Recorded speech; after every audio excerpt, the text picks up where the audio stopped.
جو لوگ اللہ پر ایمان لائیں کہیں کہ ہمارا رب اللہ ہے، پھر اس پر جم جائیں، ان پر فرشتوں کا نزول ہوتا ہے، نہ کوئی غم کرو نہ خوف، خوشیاں مناؤ جنت کی جس کا تم سے وعدہ کیا گیا تھا۔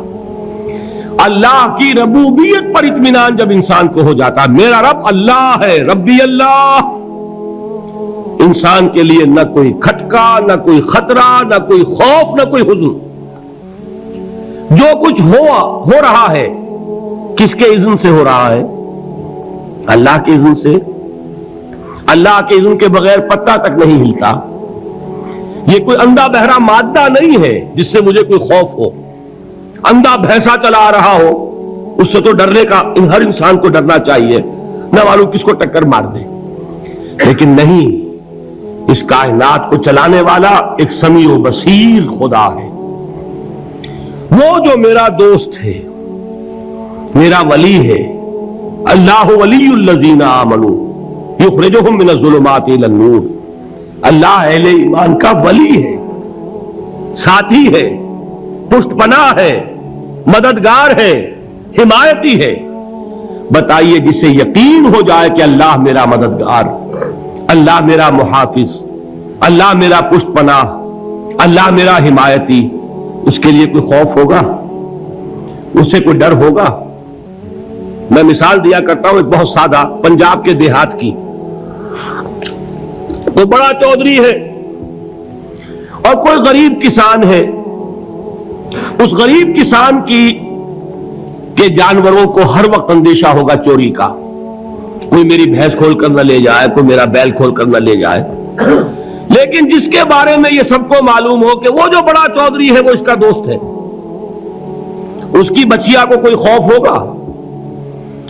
اس کی بھینس پر کوئی ہاتھ ڈالے گا؟ اسے کوئی اندیشہ ہوگا؟ نہیں۔ کیوں؟ کہ وہ بڑا چودھری، بڑا اس کا یہاں کا سردار، جاگیردار، سب کو معلوم ہے وہ میرا دوست ہے، کوئی میرے خلاف اقدام نہیں کر سکتا۔ اس دنیا میں یہ چھوٹی سی بات اگر آپ کے دلی اطمینان اور سکون کا باعث بن سکتی ہے تو ذرا تصور کیجئے۔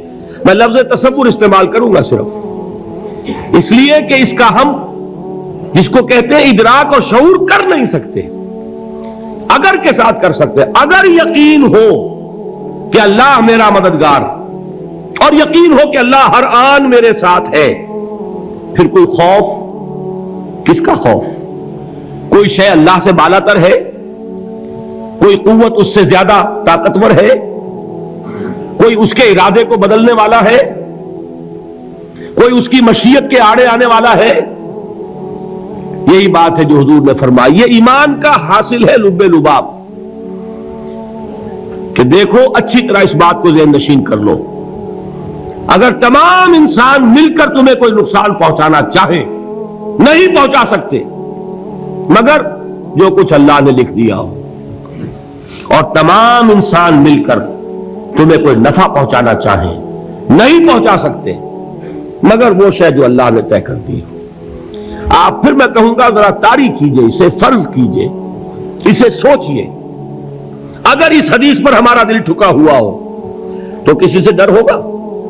یہ مجھے نقصان نہ پہنچا دے، یہ میری رپورٹ خراب نہ کر دے، یہ میری انکریمنٹ نہ رکوا دے، یہ میرا یہ نہ بگاڑ دے، یہ میرے یہ نقصان نہ پہنچا دے۔ اس کا ڈر، اس کا ڈر، اس کا خوف، اس کی خوشامد، اس کے لیے جا کر طرح طرح سے اپنی عزت نفس کو ذلیل کروانا اس کے سامنے، یہ سب کچھ کیوں کرتا ہے انسان؟ جب سمجھتا ہے کہ اس کے ہاتھ میں میرا کوئی نفع ہے، اس کے ہاتھ میں میرے لیے کوئی ضرر ہے، یہ مجھے کوئی گزن پہنچا سکتا ہے، یہ مجھے کوئی نقصان پہنچا سکتا ہے، یہ میرا کوئی کام بنا سکتا ہے، یہ میری کوئی ضرورت پوری کر سکتا ہے، اسی کا نام شرک ہے۔ جہاں آپ نے یہ سمجھا کہ غیر اللہ کے اندر کوئی طاقت موجود ہے، وہی شرک ہے۔ بتوں سے تجھ کو امید خدا سے نو امیدی، مجھے بتا تو صحیح اور کافری کیا ہے؟ شرک تو یہ ہے جس پر بھی تمہیں یہ خیال ہے، کلمہ ہے یہ کلمہ سوم، لا حول ولا قوت الا باللہ، ذرا اس پر دل کو کبھی اگر آپ تصور کریں، پھر فرض کریں، دل ٹھک جائے اس پر، کوئی طاقت نہیں۔ یہی بات تھی جو شیخ عبد القادر جیلانی رحمۃ اللہ علیہ نے اپنی وصیت میں اپنے بچے سے کہی. 11ویں دینے والے ہیں، لیکن حضرت شیخ عبد القادر جیلانی کی وصیت اور تعلیمات کو کتنے لوگ ہیں جانتے ہو؟